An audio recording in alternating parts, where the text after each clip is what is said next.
સુરતના ભાગળ ચાર રસ્તા ખાતેથી ગણેશ વિસર્જનને લઈને શોભાયાત્રાઓ પસાર થવાની શરૂઆત થઈ ચૂકી છે। સુરતના કોટ વિસ્તારના શ્રી ગણેશજી ભાગળ ચાર રસ્તાથી પસાર થઈ રહ્યા છે। નાની ગણેશજીની પ્રતિમાઓ વહેલી સવારથી જ કાઢવામાં આવી રહી છે।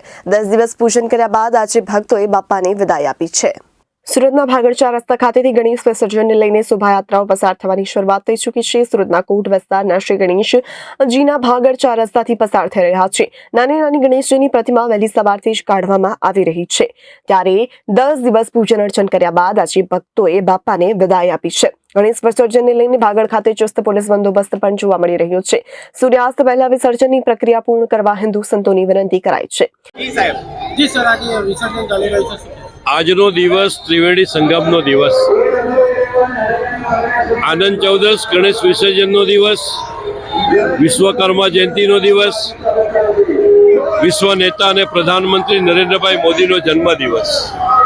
આ ત્રણેય ત્રિવેણી સંગમના શુભ અવસર પર આજે વહેલી સવારથી સુરત મહાનગરનો સાર્વજનિક ગણેશ ઉત્સવની વિસર્જન પ્રક્રિયા શરૂ થઈ ગઈ છે।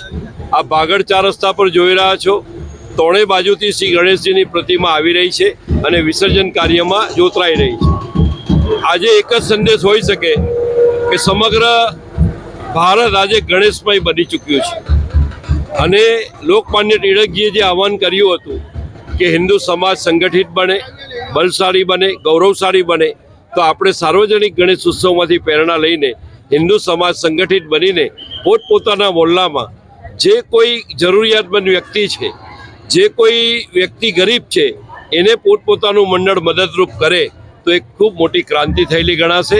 ફરીથી આવતા વર્ષનું એક સૂત્ર આપી દઈએ કે એક મોહલ્લો એક શેરી એક ગણપતિ, એક શેરી એક મોહલ્લો એક સોસાયટીમાં શ્રી ગણેશજીનું વિસર્જન।